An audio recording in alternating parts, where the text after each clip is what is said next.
नमस्ते, मैं आरती न्यूरोथेरेपिस्ट। आज हम जानेंगे हॉर्मोन्स। पिछले जो वीडियो है उसमें हमने जाना कि एक्सोक्राइन और एंडोक्राइन फंक्शंस क्या हैं हमारी बॉडी के। हॉर्मोन्स हमारी बॉडी में क्या होते हैं उनके बारे में जाना। तो आगे उसी सीरीज़ में हम आगे जानेंगे कि हॉर्मोन्स के फंक्शंस क्या हैं हमारे शरीर में, हम हॉर्मोन्स का कार्य क्या है। किसी भी एंडोक्राइन ग्लैंड को अगर शरीर के दूसरे किसी अंग को आदेश देना हो, ऑर्डर देना हो, तो वो हार्मोन द्वारा अपना मैसेज भेजता है। हार्मोन ब्लड में संचार करते हुए, यानी कि जाते हुए, ब्लड में गुजरते हुए हर ग्रंथि के सेल्स तक पहुंचते हैं, हर ग्लैंड के सेल्स तक पहुंचते हैं। और सेल्स के ऊपरी परत में, जो ऊपरी लेयर होती है, उसमें अलग अलग हार्मोन्स के लिए अलग अलग रिसेप्टर्स होते हैं, जिनके साथ हार्मोन्स का इनका बाइंडिंग यानी जुड़ना होता है। और हार्मोन्स के मैसेज के अनुसार, संदेश के अनुसार, वह ग्लैंड या ऑर्गन अपने कार्य को या तो बढ़ा देगा या रोक देगा। तो इस प्रकार से हार्मोन द्वारा शरीर की ग्रंथियों का हर कार्य नियंत्रण होता है, कंट्रोल हो जाता है। हार्मोन्स के मुख्य फंक्शन है निम्न कार्यों का कंट्रोल करना। उसका क्या काम होता है? हार्मोन्स का जो मेन काम है, हार्मोन्स का निम्न कार्यों का कंट्रोल करना। पहला, मेटाबॉलिज्म को कंट्रोल करता है हार्मोन। दूसरा है सेक्सुअल रिप्रोडक्शन, यानी प्रजनन, रिप्रोडक्टिव सिस्टम्स के जितने भी कार्य हैं वो उनको कंट्रोल करना। और उसके बाद है शरीर का डेवलपमेंट करना, ग्रोथ एंड डेवलपमेंट। और फिर है नर्वस सिस्टम के फंक्शंस, नर्व्स के कार्य इत्यादि। ठीक है, तो ये सब कार्यों का कंट्रोल कौन करता है? हार्मोन्स करते हैं। चयापचय मतलब मेटाबॉलिज्म भोजन को ठीक से पचाना, जो भी हमने भोजन खाया वो उसको ठीक से पचाना और उस पचे हुए भोजन का सही और पूर्ण उपयोग यानी कि यूज़ कर पाना, उसको कहते हैं मेटाबॉलिज्म। ठीक है, हमने भोजन खाया लेकिन वो अगर पचा ही नहीं और सही जगह जहाँ पे सेल्स टिश्यू में उसकी ज़रूरत थी वो पहुँचा ही नहीं, तो वो मेटाबॉलिज्म की गड़बड़ी कहते हैं उसको। तो इसे ही मेटाबॉलिज्म कहते हैं। भोजन ठीक से पच जाए और सही जगह पे पहुँच जाए और हम उस एनर्जी का उपयोग अपने दैनिक कार्यों के लिए कर पाएँ। सेल्स के अंदर न्यूट्रिएंट, पोषण तत्व इत्यादि ठीक से पहुंचने के लिए हार्मोन्स का सही काम करना ज़रूरी है। सेल्स के अंदर जो हमारे सेल्स हैं, छोटे छोटे हर जगह होते हैं, उसी से हमारी बॉडी बनी है। तो उसके पोषण तत्व, न्यूट्रिएंट्स इत्यादि ठीक से पहुंचने के लिए सेल्स तक हार्मोन्स का सही काम करना ज़रूरी है। हार्मोन्स 3 तरह से काम करते हैं। कौन से 3 तरीके से काम करते हैं? कुछ हार्मोन्स रिलीजिंग हार्मोन्स होते हैं, ये अन्य हार्मोन्स को निकलने का मैसेज देते हैं, संदेश देते हैं। कुछ हार्मोन्स उकसाने का काम करते हैं, यानी कि स्टिमुलेट करने का काम करते हैं। और कुछ हार्मोन्स क्या करते हैं? इनहिबिट, रोकने का काम करते हैं, जो भी कार्य चल रहा है उसे रोकने का मैसेज देते हैं, संदेश देते हैं। हार्मोन्स और नर्व्स दोनों मिलकर शरीर में होम्योस्टेसिस यानी हर चीज़ का बैलेंस बना के रखते हैं। इन हार्मोन्स में कुछ ऐसे हार्मोन्स हैं जिन्हें लोकल हार्मोन्स कहते हैं, और कुछ ऐसे हार्मोन्स हैं जिन्हें जनरल हार्मोन्स कहते हैं। वैसे तो शरीर में अनेक हार्मोन्स होते हैं। हार्मोन्स के कुछ उदाहरण हम यहाँ पे देखेंगे क्या होते हैं। एक मुख्य हार्मोन है एसिटिलकोलाइन, जो कि पैरासिम्पैथेटिक नर्व द्वारा उकसाया जाता है। यह स्केलेटल नर्व एंडिंग्स, स्केलेटल यानी कि जो हमारा रीढ़ की हड्डी है, जो नर्वस सिस्टम है, स्केलेटल, जो भी हड्डियों का सिस्टम है उसे स्केलेटल सिस्टम कहते हैं। स्केलेटल नर्व एंडिंग, जो भी नर्व एंडिंग्स होती हैं उसमें न्यूरोट्रांसमीटर की तरह कार्य करता है। वो पाचन संस्थान की कई अंगों को उकसाता है। कौन? Acetylcholine hormone. ठीक है। दूसरा है सिक्रेटिन क्या है? ये ड्यूडेनम के अंदर की जो झिल्ली होती है, ड्यूडेनम यानी पेट के अंदर की झिल्ली है, यह दीवार बनाती है जिसे रक्त में छोड़ दिया जाता है। सिक्रेटिन हार्मोन को कौन बनाता है? ड्यूडेनम के अंदर की झिल्ली या दीवार सिक्रेटिन बनाती है, जिसे ब्लड में रिलीज कर दिया जाता है। यह ब्लड द्वारा पैनक्रियास और लिवर में पहुंचता है, तो उन्हें सोडियम बाइकार्बोनेट और बाइल बनाने को स्टिमुलेट करता है। उसके बाद आता है हमारा सीसीके नाम का एक और हार्मोन है, जो कि छोटी आंत की अंदर की जो झिल्ली होती है या दीवार होती है वो बनाती है, और उसे भी बनाकर ब्लड में छोड़ दिया जाता है। यह भी 2 अंगों को मैसेज देता है। एक, यह गॉल ब्लैडर को बाइल भेजने के लिए स्टिमुलेट करता है, उकसाता है, और दूसरा पैनक्रियास के ट्रिप्सिनोजन, अमाइलेज, लाइपेज इत्यादि पाचक एंजाइम्स को भेजने के लिए उकसाता है, स्टिमुलेट करता है पैनक्रियास के। इन हार्मोन्स का जो काम होता है वो लोकल यानी नज़दीकी ग्रंथियों में होता है। जो भी आसपास की ग्रंथियां होती हैं पैनक्रियास के आसपास, उन सबको उकसाना इसका काम होता है। तो इसीलिए इन्हें लोकल हार्मोन्स कहते हैं, जो आसपास के ग्रंथियों या ऑर्गन्स को उकसाते हैं। तकरीबन सब जर्नल हार्मोन्स किसी खास एंडोक्राइन ग्लैंड्स या ग्रंथियों द्वारा बनाए जाते हैं, जो खास तरह की हार्मोन्स बनाती हैं।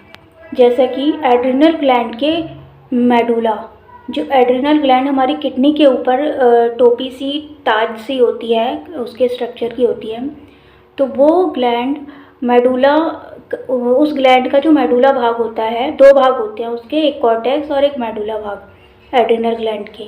तो 2 किस्म के हार्मोन्स बनाते हैं, जिनका नाम क्या है? एपिनेफ्रिन और नॉरएपिनेफ्रिन, जो कि सिंपैथिक नर्व से उकसाए जाते हैं। और यह दोनों हार्मोन्स बनने के बाद रक्त द्वारा यानी ब्लड द्वारा शरीर के हर भाग में, हर ऑर्गन या हिस्से में चले जाते हैं। और इन हार्मोन्स का असर शरीर की ब्लड की नाड़ियों पर, रक्त की नाड़ियों यानी कि ब्लड वेसल्स पर पड़ता है। इस प्रकार से पड़ता है कि वह उसी समय ही सिकुड़ जाती हैं, और उसका साइज़ पहले की अपेक्षा कम हो जाता है, जैसे कि बाजू के चित्र में दिखाया गया है। जो यानी कि नर्व जो इतनी थी वो सिकुड़कर इतनी हो जाती है, वो उसका डायमीटर छोटा हो जाता है। उसी समय उस रोगी का जो ब्लड प्रेशर होता है वो जो कम है वो बढ़ जाता है। जो एड्रिनल मेडुला के जो हमारे हार्मोन्स हैं वो क्या करते हैं? ब्लड वेसल्स को, नलिकाओं को सिकोड़ देते हैं, जिससे जो ब्लड प्रेशर कम था वो बढ़ जाएगा, और जो भी उस समय उसका काम है वो करने लगता है। कुछ जर्नल हार्मोन्स ऐसे हैं जिनका प्रभाव शरीर के हर सेल्स पर पड़ता है, जैसे कि ग्रोथ हार्मोन जिसे एंटीरियर पिट्यूटरी बनाती है। पिट्यूटरी के भी 2 भाग होते हैं, ठीक है। ग्रोथ हार्मोन कहाँ बनता है? एंटीरियर पिट्यूटरी बनाती है, और इस हार्मोन का प्रभाव या असर शरीर के हर भाग पर पड़ता है, जिससे शरीर के हर सेल्स की डेवलपमेंट, ग्रोथ इत्यादि होती है। दूसरा है थायराइड हार्मोन्स है। थायराइड हार्मोन्स जो थायराइड ग्लैंड बनाती है। थायराइड ग्लैंड हमारी यहाँ होती है, बटरफ्लाई की तरह उसके आकार की होती है। तो ये हार्मोन्स थायराइड ग्लैंड के हार्मोन्स बनाती है। तो इन हार्मोन्स का जो असर होता है वो भी शरीर के हर सेल्स पे पड़ता है, जिससे कि उस सेल्स का जो भी कार्य हो, उस कार्य को करने में उसको सक्सेस यानी सफलता मिलती है।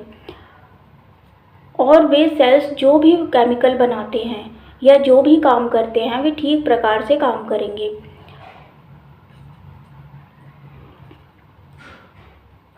दूसरे कुछ ऐसे हार्मोन्स हैं जो खास टिश्यू के लिए बनाए जाते हैं। खास टिश्यूज़ के लिए बनाए जाते हैं ऐसे हार्मोन्स, जिन पर उन हार्मोन्स को पाने के लिए हार्मोन रिसेप्टर्स होते हैं।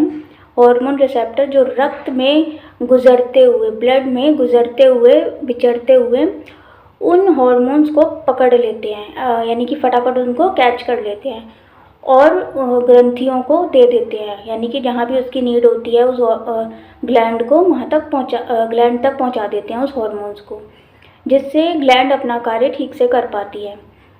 जैसे कि हमारा होता है ACTH यानी कि एड्रीनोकोर्टिकोट्रोपिन हार्मोन है, जो एंटीरियर पिट्यूटरी से बनाया जाता है, जिसका प्रभाव खाली एड्रिनल ग्लैंड्स के कॉर्टेक्स पर पड़ता है।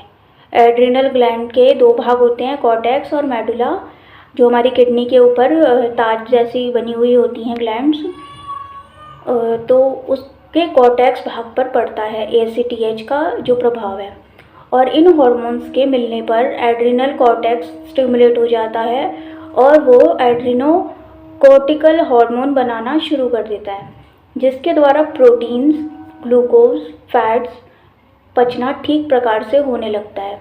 इसी प्रकार से दोनों ओवरीज से अलग अलग हॉर्मोन्स बनते हैं। पहला, दोनों ओवरीज से अलग अलग हॉर्मोन्स बनते हैं। सेकेंडरी सेक्स ऑर्गन्स की विकास और उनके कार्य की देखभाल करते हैं, जिससे लेडीज़ के जो भी मासिक धर्म, मेंसेस रिलेटेड और प्रजनन संबंधी सभी कार्य नियमित रूप से चलते रहते हैं। ठीक है, फिर हम जानेंगे प्रिकर्सर क्या होता है। कई एंजाइम और हॉर्मोन्स इनएक्टिव यानी निष्क्रिय रूप में रहते हैं, यानी कि एक्टिव फॉर्म में नहीं रहते, वो इनएक्टिव फॉर्म में रहते हैं, असक्रिय निष्क्रिय रूप में रहते हैं। बाद में वो फटाफट एक्टिवेट हो जाते हैं और सक्रिय रूप में बदल दिए जाते हैं। उस निष्क्रिय रूप को प्रिकर्सर कहते हैं, निष्क्रिय रूप को प्रिकर्सर कहते हैं। ठीक है, जो एक्टिवेट नहीं है अभी। कई प्रिकर्सर के नाम या तो प्रो से शुरू होंगे या जैन पे ख़त्म होंगे, लेकिन हमेशा ऐसा नहीं होता। ये सिर्फ थोड़ा प्रिकर्सर का नाम बदलकर क्या बनता है, प्रिकर्सर का नाम बदलकर MIT और DIT, MIT DIT आगे बदलकर T3 T4 बन जाते हैं। सेरोटोनिन आगे चल के मेलाटोनिन बन जाता है। प्रोथ्रोम्बिन आगे चल के थ्रोम्बिन बन जाता है। फिब्रिनोजन आगे चल के फिब्रिन बनेगा। पैप्सिनोजन आगे बन के पैप्सिन बनेगा और ट्रिप्सिनोजन आगे चलकर ट्रिप्सिन बनेगा। तो ख़ास तौर से वे एंजाइम्स जो प्रोटीन को पचाते हैं, प्रोटीन को डाइजेस्ट करते हैं, वे प्रिकर्सर के रूप में ही पाए जाते हैं। यह भी शरीर के बचाव के लिए ही है। वे यहाँ जहाँ तैयार होते हैं, जहाँ बनते हैं ये प्रिकर्सर हार्मोन्स, वहीं अक्सर अगर वे सक्रिय रहें तो वो जिस थैली में बनते हैं उसी थैली को वो पचा देंगे, यानी डाइजेस्ट कर देंगे, ख़त्म कर देंगे उसको, मतलब पूरा ही गला देंगे, जिससे शरीर को भारी नुकसान होगा। तो इसीलिए उनको ऐसी जगह पर सक्रिय बनाया जाता है जिससे वे शरीर को नुकसान ना पहुंचा सकें। उदाहरण के लिए ट्रिप्सिन पैनक्रियास के अंदर ट्रिप्सिनोजन के रूप में रहता है हमेशा ही, वो बाद में ड्यूडेनम में पहुंचकर ट्रिप्सिन में बदलकर प्रोटीन को पचाता है।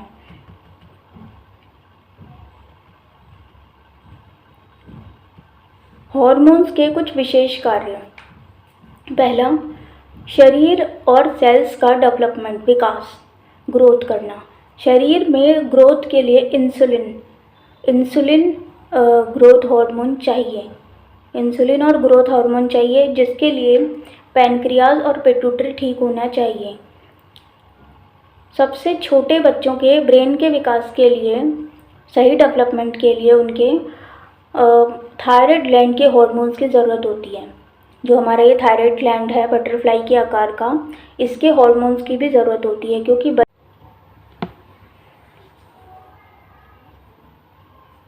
हम जान रहे थे अगर सेल्स के अंदर के ठीक से नहीं होते तो मेटाबॉलिक डिसऑर्डर कहा जाता है। जीन्स के कार्य का नियंत्रण। अब हम जानेंगे जीन्स के कार्य का कंट्रोल कैसे होता है। इंसुलिन, एड्रिनल ग्लैंड के hormones, vitamin B12, folic acid, इन सब चीज़ों के कमी से जेनेटिक बीमारियां आएंगी ही आएंगी। ठीक है, जेनेटिक बीमारियां क्यों आती हैं? एक तो इंसुलिन, एड्रिनल ग्लैंड के हॉर्मोन्स यानी कि कॉर्टेक्स और मेडुला के जो भी हॉर्मोन्स हैं उनकी कमी से, और विटामिन B12 और फॉलिक एसिड की कमी से, इन हॉर्मोन्स की कमी से जेनेटिक बीमारियां आती हैं।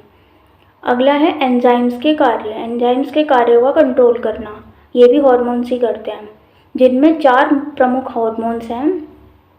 पहला इंसुलिन, एड्रिनल ग्लैंड के स्टीरॉयड हॉर्मोन्स, एपिनेफ्रिन और ग्लूकागोन। लेकिन ये अलग अलग तरीके से काम करते हैं। एपिनेफ्रिन और ग्लूकागोन ये खुद एंजाइम्स की एक्टिविटी क्रियाशैली का कंट्रोल करते हैं, लेकिन इंसुलिन और एड्रिनोकॉर्टिकॉइड्स ये जीन्स के कार्यों को कंट्रोल करते हैं, जैसे कंट्रोल करके एंजाइम्स के कार्यों को उकसाते हैं या फिर रोक लेते हैं। इन हॉर्मोन्स के कमी से मेटाबॉलिक डिसऑर्डर्स हो जाती हैं।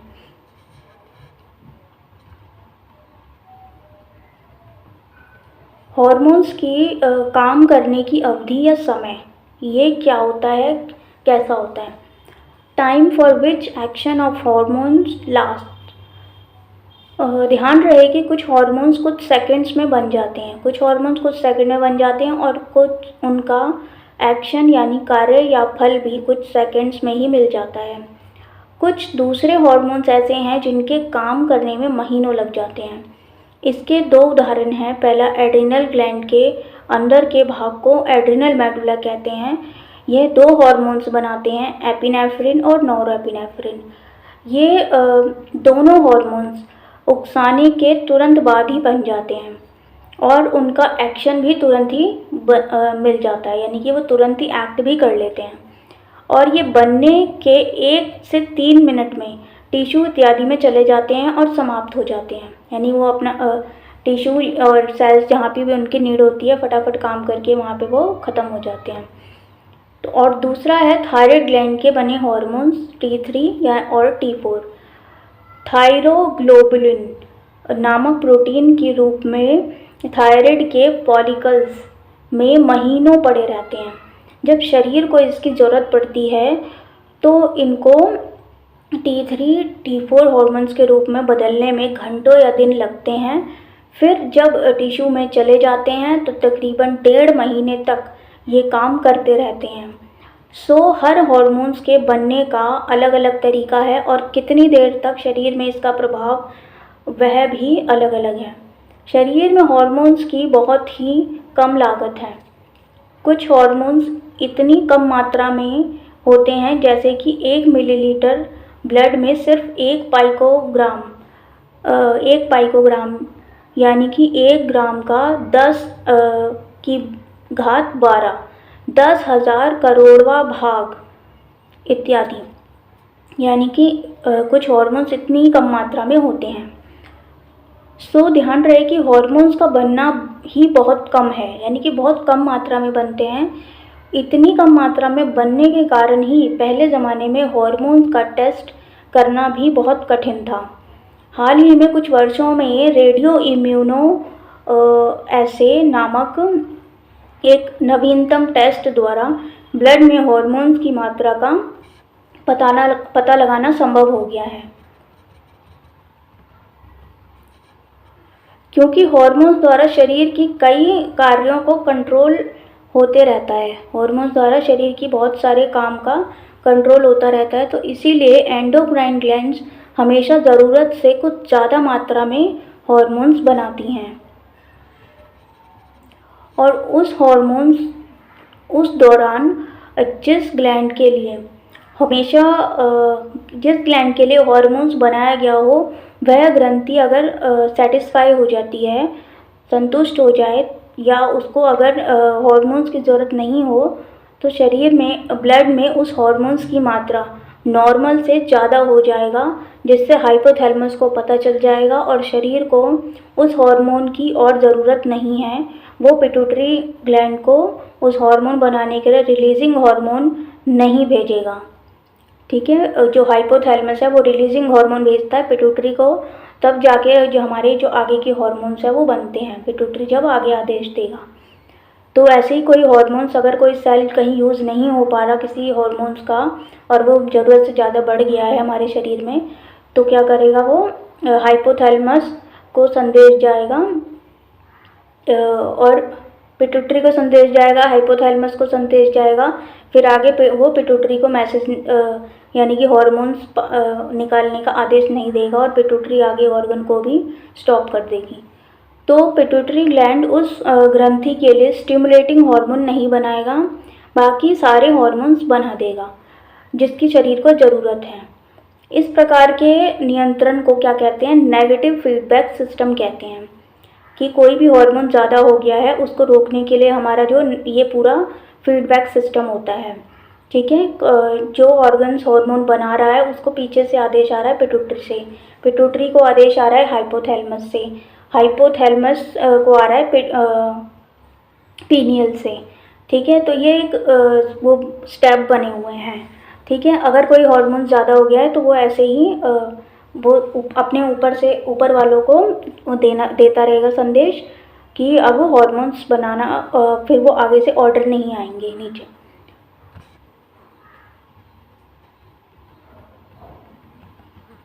हमारे शरीर में ऐसी अवस्था है जिस वस्तु की ज़रूरत नहीं है उसे समाप्त कर दिया जाता है। कोई भी चीज़ अगर ज़रूरत से ज़्यादा है तो उसको ख़त्म कर दिया जाता है, चाहे वो हार्मोन्स हो, केमिकल हो, एंजाइम हो, कुछ भी हो।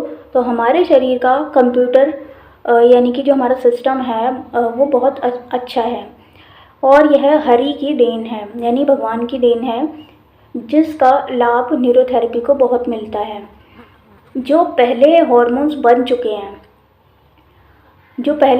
बन चुके हैं वो ब्लड द्वारा लिवर में जाएंगे, तो ज़रूरत से अधिक हार्मोन्स जो बन चुके हैं लिवर उनको समाप्त कर देता है। इस तरह से जिस ग्रंथि के लिए हार्मोन्स बनाए गए हैं उनको लिवर के कारण बहुत लाभ मिलता है और वो ठीक प्रकार से काम करती है और फिर आवश्यकता होने पर हाइपोथैलेमस दोबारा पिट्यूटरी को रिलीजिंग हार्मोन्स भेजेगा। पिट्यूटरी से आदेश मिलने पर दोबारा वे हार्मोन्स बनने शुरू हो जाएंगे। पिट्यूटरी ग्लैंड हार्मोन्स बनाकर ब्लड में डालती रहती है और जिस ग्लैंड को उसके हार्मोन्स चाहिए उस ग्लैंड्स के सेल्स पर उस हार्मोन्स के लेने के जो रिसेप्टर हैं वो रहते हैं, जिसकी संख्या 2000 से 1 लाख तक रहती है। इन रिसेप्टर्स की संख्या, इन रिसेप्टर से ग्लैंड को उसकी ज़रूरत के अनुसार हार्मोन्स मिल जाते हैं और वे अपना काम ठीक से करते हैं।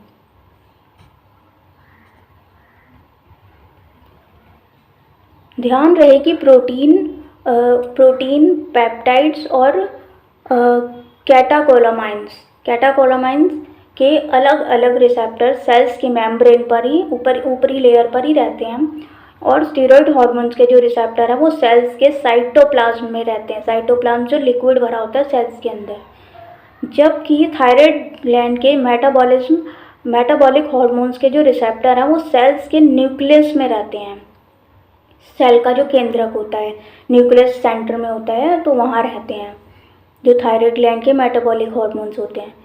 यह बहुत ध्यान देने वाली बात है कि सेल्स के ऊपर जो रिसेप्टर्स हैं वो रिसेप्टर्स भी प्रोटीन से ही बनते हैं।